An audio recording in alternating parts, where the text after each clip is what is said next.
Boa noite do Josepinho, do sétimo ano, bom dia. Eu resolvi gravar esse vídeo porque a gente começou na semana passada as nossas aulas remotas pela internet, mas para que a gente não fique somente eu mandando as orientações pelo WhatsApp para vocês copiarem e resolverem exercício, eu resolvi conversar um pouco sobre as coisas que a gente já fez nos dois primeiros encontros e a gente conversar um pouco sobre o que nós vamos fazer nesse dia de hoje. Pois bem, lá no início eu pedi para que vocês copiassem um quadro, né, da divisão político-administrativa do Brasil, em que o Brasil é dividido na esfera federal, estadual e municipal, e que o poder executivo na esfera federal tem como governante o presidente da República, na esfera estadual o governador e na esfera municipal o prefeito.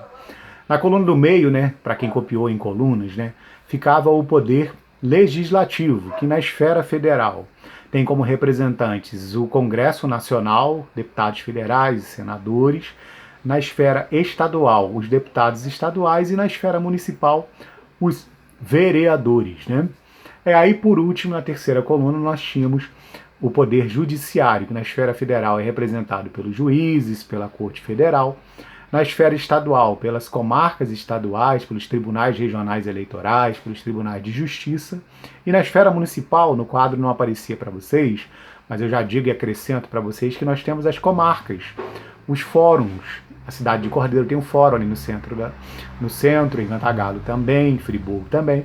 Então, nas esferas municipais, nós também temos essas comarcas responsáveis por garantir a lei, né, por garantir a ordem e a lei nos municípios. Depois disso, eu pedi para que vocês anotassem, né, os 26 estados que compõem o nosso país, né? Eu até brinquei com um aluno que eram 26 estados mais o Distrito Federal, porque a organização político-administrativa do Brasil é assim, né? Nós temos o Distrito Federal, nós temos os estados, que são 26, nós temos os municípios, que são mais de 5.500 no Brasil, se eu não estiver enganado, 5.572, e os distritos. No caso de Cordeiro, Cordeiro já teve como distrito Macuco. Macuco se emancipou, tornou-se um município. Cantagalo tem, além dos distritos de Euclidelândia, Floresta, Boa Sorte e São Sebastião do Paraíba, tem o distrito sede. São 5. Cordeiro só tem o distrito sede. A gente acaba nem falando porque a sede, por isso nós damos o nome de cidade, é onde fica a prefeitura. Assim é a divisão político-administrativa do Brasil. Depois que vocês anotaram, vocês fizeram um exercício lá de anotar os estados do país e depois responder uma questão de múltipla escolha, que era só dizer como que era a divisão política administrativa do Brasil, que era em Distrito Federal, estados, municípios e distritos. Depois eu pedi para que vocês copiassem, né? Eu passei um printzinho para que vocês copiassem sobre regionalização, né? Por que a gente regionaliza o país, né? A gente regionaliza porque quando a gente diminui uma determinada porção do território, fica mais fácil para a gente administrar. É muito mais fácil para um professor dar aula por turmas do que se um professor tivesse que dar aula para 10 turmas simultaneamente. Daria muito mais trabalho, nós teríamos muito mais desorganização para poder fazer com que os conteúdos fossem desenvolvidos. Basicamente, regionalização é isso. E como que a gente regionaliza? Da mesma forma que a gente organiza também uma escola.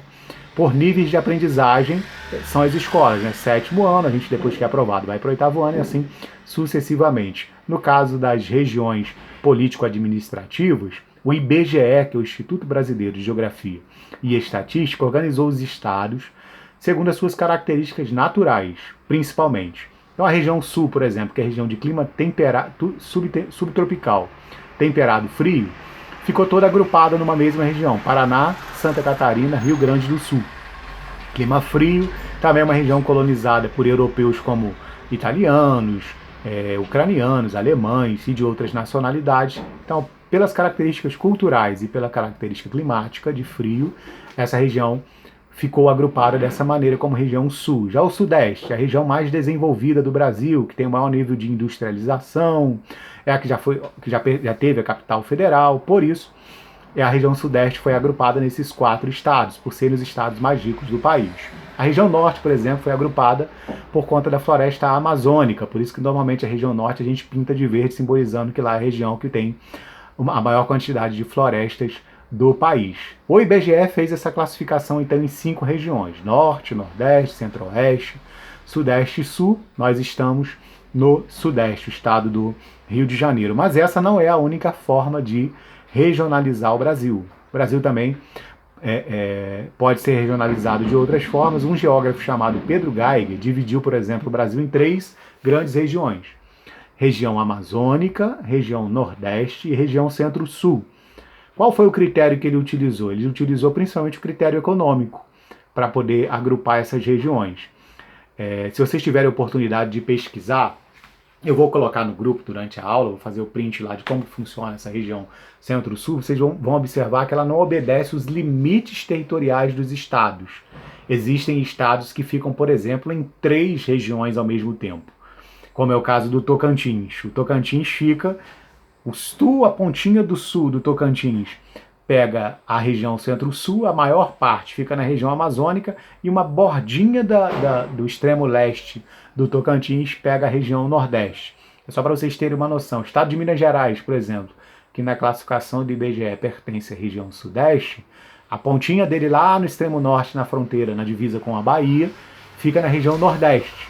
Ou seja, essa classificação do Pedro Geiger, chamada regiões geoeconômicas, conforme o próprio nome já sugere, ela levou em conta as características econômicas de cada local. O extremo norte de Minas Gerais, a região do Vale do Jequitinhonha, é uma região pobre, uma região de agropastoreio, de agricultura de sobrevivência, de pecuária extensiva, então é uma região mais pobre, muito mais próxima da região nordeste do que propriamente o sul de Minas Gerais e o centro de Minas Gerais, que é uma região mais desenvolvida e rica e que por isso fica no centro-sul.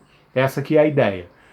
As características econômicas é que determinam a classificação regional para Pedro Geiger. Por isso nós temos essas 3 regiões: Amazônia, Centro-Sul e Nordeste. Tentei fazer um vídeo bem curto para que vocês possam acompanhar e ter pelo menos essa explicação, e durante a aula, depois que vocês assistirem o vídeo, a gente vai dar as orientações, ok? Grande abraço, fiquem com Deus.